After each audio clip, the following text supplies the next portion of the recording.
I still remember the night they called me in. Same conference room, same 3 chairs. Only this time, they weren't smiling.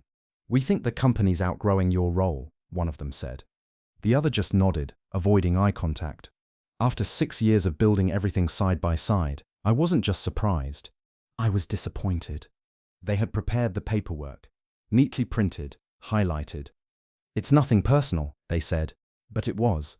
They didn't think I'd survive without them. They didn't think I'd fight back. I signed the exit deal, calmly. No arguments, no begging, just one look and a quiet nod. What they didn't know was that I'd already started working on something they never saw coming. And by the time they realized it, it was already too late. I met Evan and Marcus in my mid-20s. We were 3 guys in a cramped co-working space, high on ambition and short on everything else.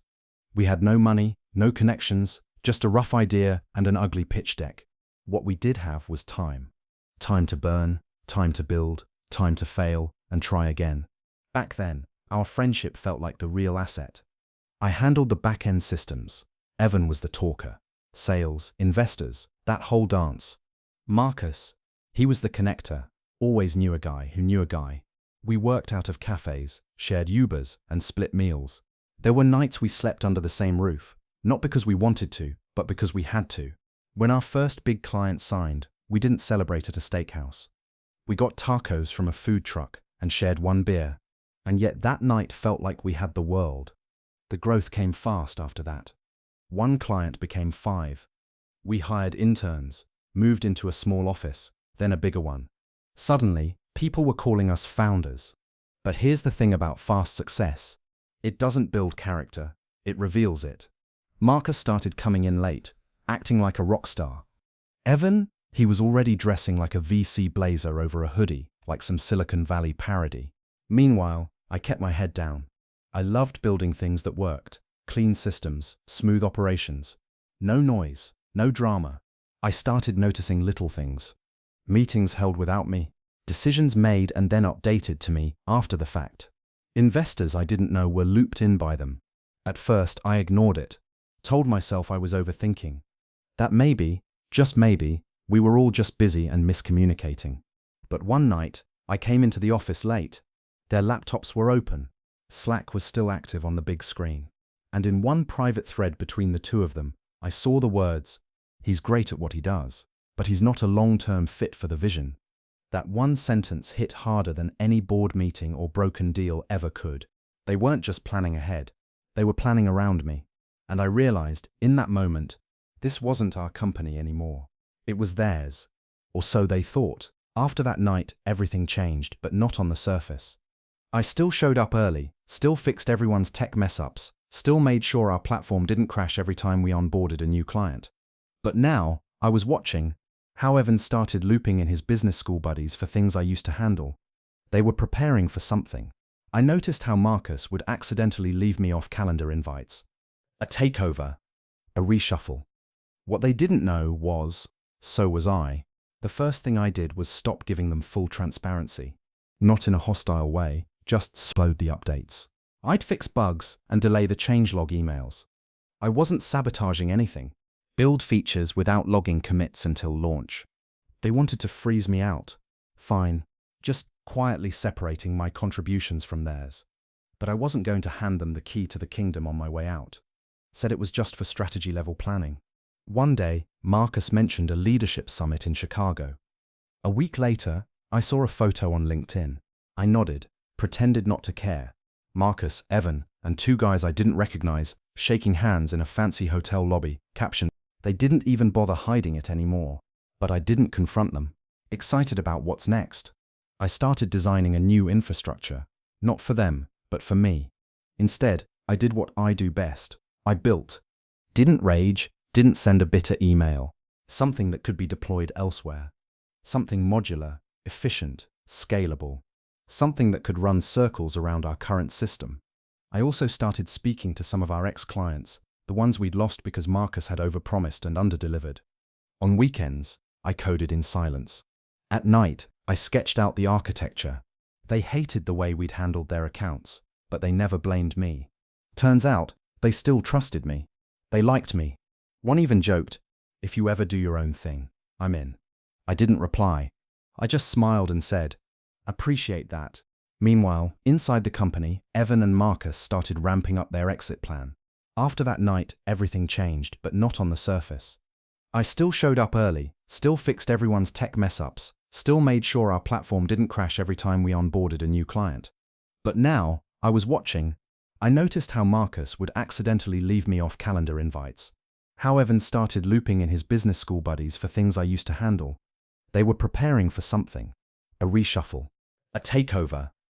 What they didn't know was, so was I. The first thing I did was stop giving them full transparency. Not in a hostile way, just slowed the updates. I'd fix bugs and delay the changelog emails. Build features without logging commits until launch. I wasn't sabotaging anything, just quietly separating my contributions from theirs. They wanted to freeze me out. Fine, but I wasn't going to hand them the key to the kingdom on my way out. One day, Marcus mentioned a leadership summit in Chicago. Said it was just for strategy-level planning. I nodded, pretended not to care. A week later, I saw a photo on LinkedIn. Marcus, Evan, and two guys I didn't recognize, shaking hands in a fancy hotel lobby, captioned, excited about what's next. They didn't even bother hiding it anymore. But I didn't confront them. Didn't rage, didn't send a bitter email. Instead, I did what I do best. I built. I started designing a new infrastructure, not for them, but for me. Something modular, efficient, scalable. Something that could be deployed elsewhere. Something that could run circles around our current system. At night, I sketched out the architecture. On weekends, I coded in silence. I also started speaking to some of our ex-clients, the ones we'd lost because Marcus had overpromised and underdelivered. Turns out, they still trusted me. They liked me. They hated the way we'd handled their accounts, but they never blamed me. One even joked, if you ever do your own thing, I'm in. I didn't reply. I just smiled and said, appreciate that. Meanwhile, inside the company, Evan and Marcus started ramping up their exit plan. They pulled me off pitch meetings, gave me less and less face time with clients, started having performance review talks in hushed tones. And then one Thursday morning, I got the email. Hey man, can we chat at 5? Shouldn't take long. That was it. No subject line, no detail. Just that casual tone, the kind that masks a knife behind the back. I accepted the invite, and I smiled. Because while they thought they were about to cut me out, they had no idea I had already left them behind. The meeting room was unusually cold that day. It wasn't the air conditioning, it was the energy. The kind of chill that seeps into your bones because you know what's coming. I walked in at 4:59. They were already seated. Marcus tapped his pen nervously. Evan was scrolling through his phone like he didn't care. I pulled the chair out, sat down and waited. No small talk, no how have you been, just silence. Then Evan cleared his throat. Look, man, this isn't easy. Classic line. When someone says that, they've already made peace with it.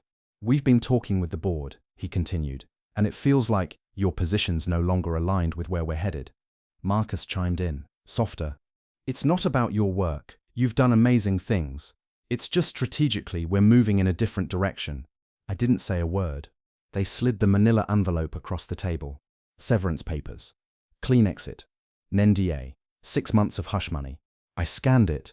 They were offering a pretty generous payout, almost too generous. Guilt money, maybe.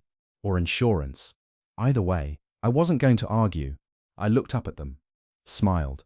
Thanks for the opportunity, I said quietly. I've learnt a lot here. Evan looked confused. He expected a fight. Marcus looked relieved. He was never good with conflict. I stood up, shook their hands, and walked out like a man who had just been promoted.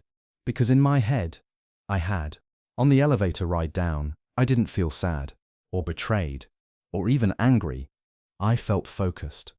When I got back to my apartment, I opened my laptop, deleted my old email account, wiped my work phone clean, unlinked every shared folder and internal docs browse ended the +0.5 billion. By midnight, I was no longer a traceable part of their system. And then I opened my own project files. Everything I had been building for months, infrastructure, client-ready modules, pitch decks, it was all there, waiting. I also sent one message to that ex-client who had joked about joining me someday. Hey, you mentioned once that if I ever did something on my own, you'd be interested. Let's talk. His reply came 6 minutes later. Tell me when and where. I didn't even have a logo yet. But I had something more important. A reason. Evan and Marcus thought they had cut me loose, freed themselves of the tech guy. What they didn't realize is that they'd just created their biggest competitor. I spent the first week alone. No calls, no meetings, no pretending.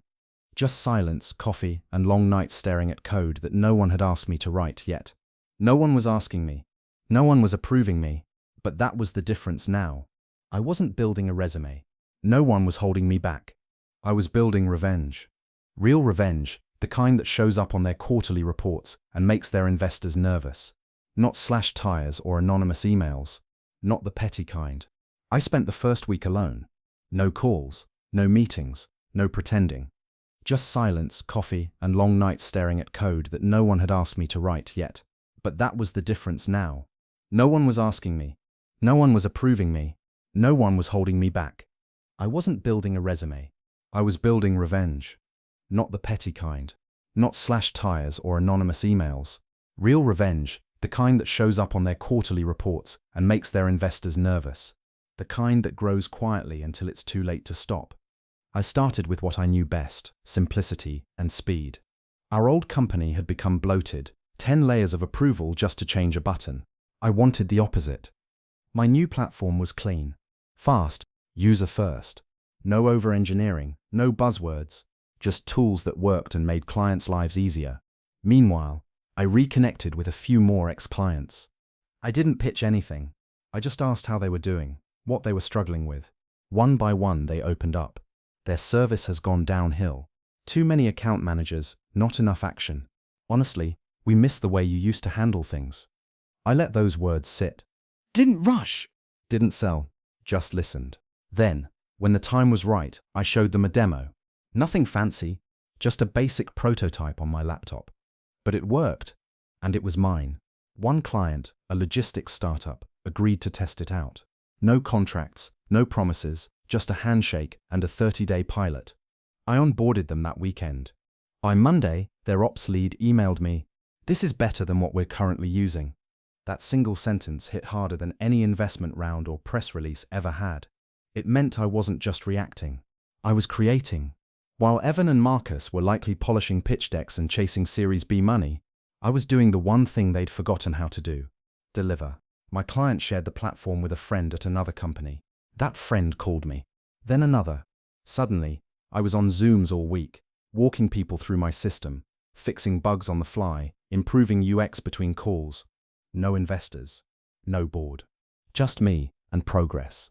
At night, I'd open our old company's site. They'd changed the homepage. New slogans. New vision. All flash. No soul. And when I checked their pricing page, they'd quietly increased rates, probably trying to offset the churn. It made me smile, because while they were making noise, I was gaining ground, and they didn't even know it. Yet, within 2 months, I had 8 active clients. No ads, no launch event, no podcast interviews, just quiet, consistent execution. Each client came from a conversation, a referral, or someone I'd helped years ago who finally saw their chance to work with me again. And they all said the same thing: "You're the only one who actually listens." I wasn't promising to disrupt the industry or become a unicorn. I was just solving problems, one dashboard, one feature, one late-night email at a time. Word started spreading. I could feel it, not in headlines or tweets, but in the tone of the new voices calling me. People started saying things like, "I heard you're doing something better. So-and-so told me, you're the guy who made their ops smooth again." They didn't care about my resume. They didn't even ask why I left the old company. They just needed solutions. And I had them. Meanwhile, Evan and Marcus were making noise. They launched a flashy new feature, something I'd prototyped a year earlier and shelved because it slowed performance. They rolled it out anyway. Buggy, glitchy, a beautiful disaster. One of their clients, someone I knew from way back, forwarded me an internal email chain. It was brutal. "We're losing confidence. This isn't what we signed up for. How do you launch without proper testing?" I miss when my name used to handle this stuff. That last line, I read it twice. Then I archived it and got back to work. But I knew something had shifted. The silence was cracking. They were starting to feel me. even if they didn't know it was me. One morning, Marcus viewed my LinkedIn profile. No message, no connection request, just a quiet ping. That told me everything. He knew I was up to something. But he didn't know how far it had gone. Later that week, I got a call from a number I didn't recognize. I picked up. It was Evan. "Hey," he said casually, "heard you're doing some freelance stuff." I didn't answer right away. "Just helping a few old clients," I finally said. "Nothing big." He laughed, trying to keep it light. "Yeah, well, if you ever want to come back in some kind of advisor capacity." I cut him off. "I appreciate the call, but I'm good." A pause. Right. Yeah. Just thought I'd check in. We hung up, and for the first time, I could hear it in his voice. Uncertainty. He didn't know what I'd built, but he could feel it coming, like a shadow growing behind him, getting closer, sharper. What he didn't realize was I wasn't in the rear view anymore. I was in the fast lane, and gaining. By month 5, I had to say no to new clients. Not because I couldn't take them on, but because I refused to rush. Every client that joined deserved attention, not just access. I wasn't building a product. I was building a reputation.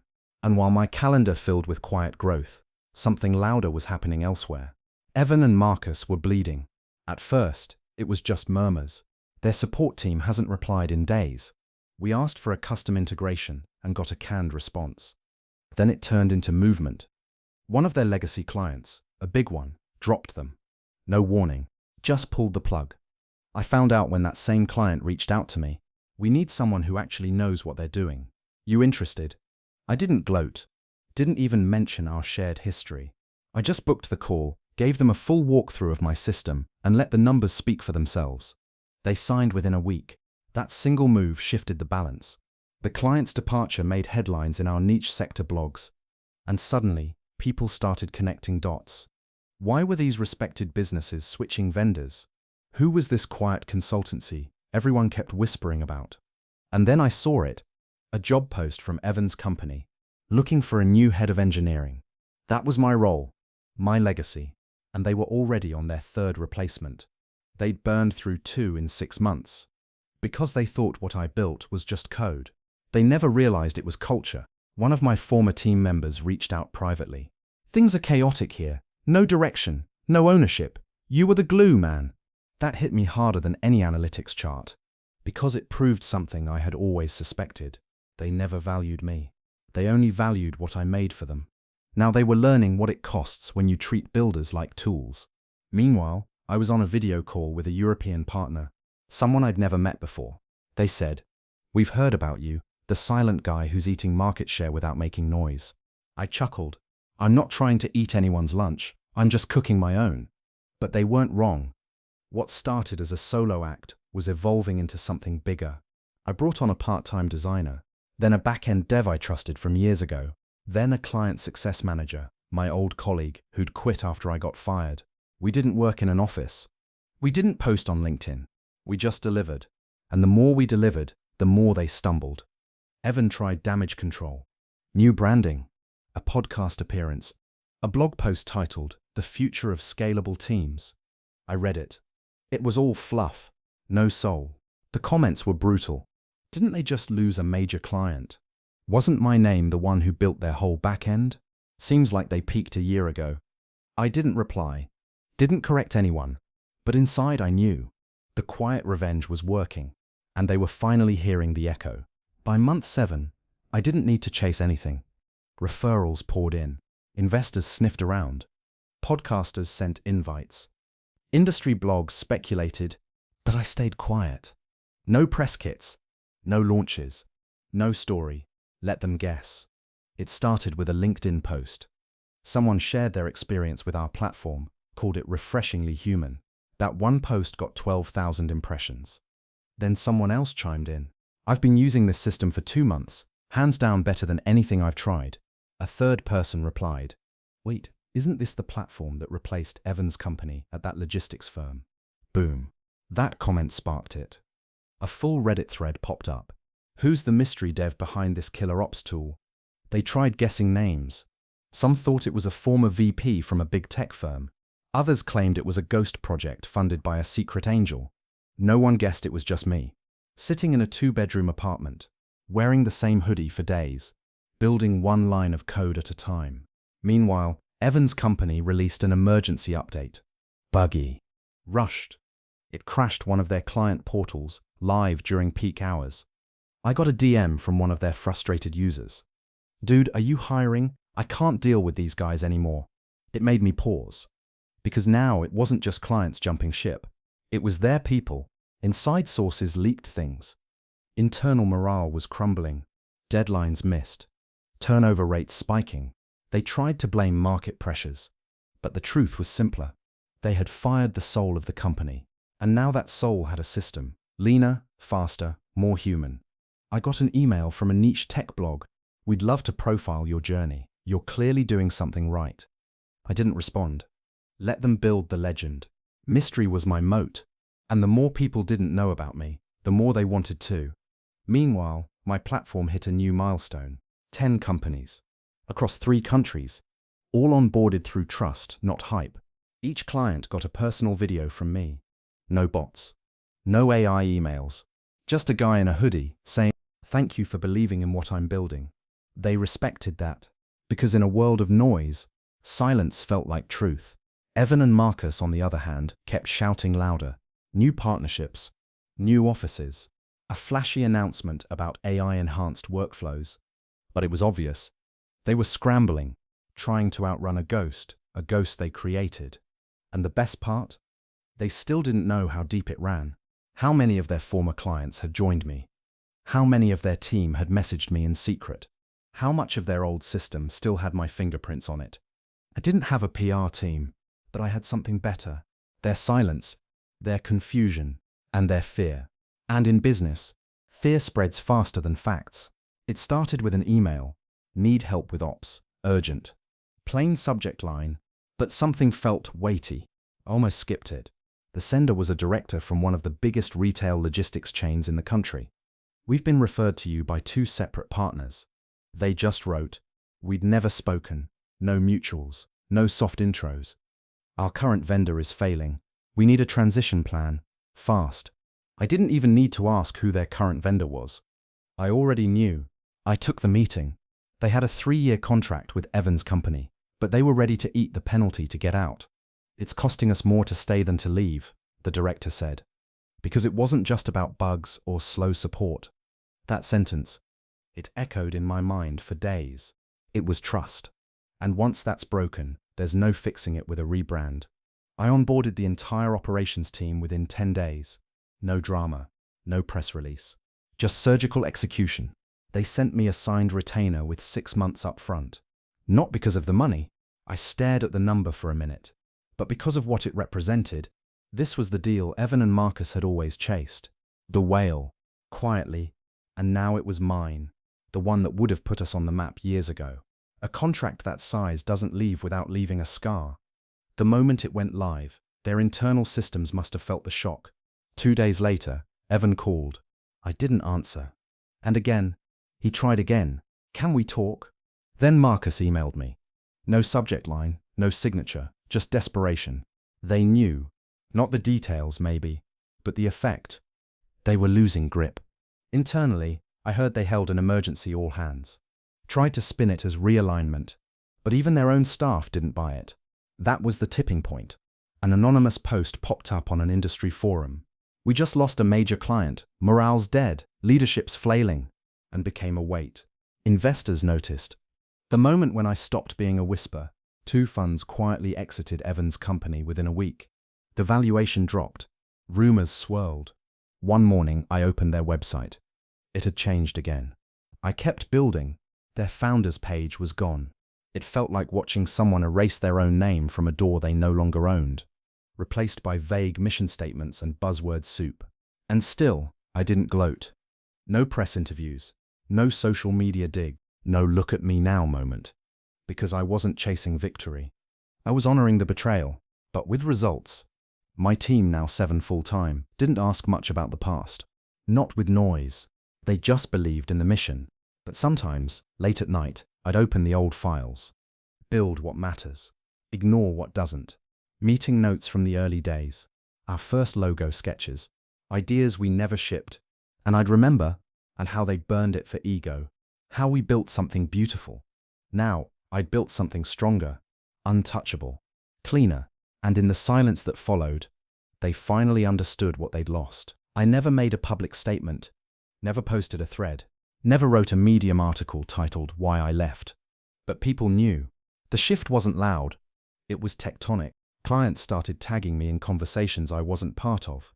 Ex-colleagues sent me silent emojis, the kind that say, "I see what you've done." I'd walk into events and feel it, not fame. And Evan? He disappeared from the feeds.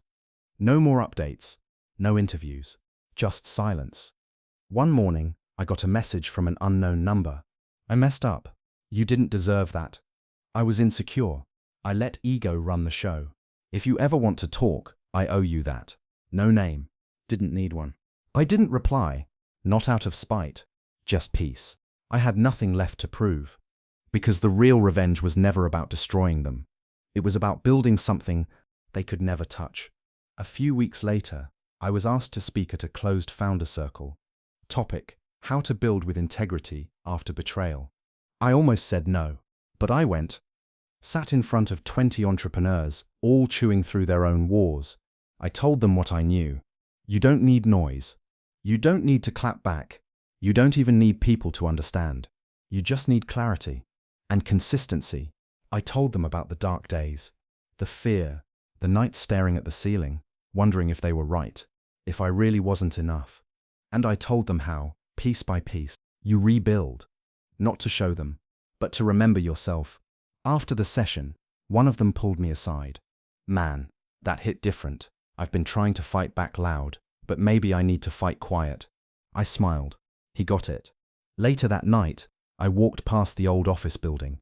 The lights were off. The logo was gone. There was a for lease sign taped to the glass. It didn't feel like a win. It felt like closure.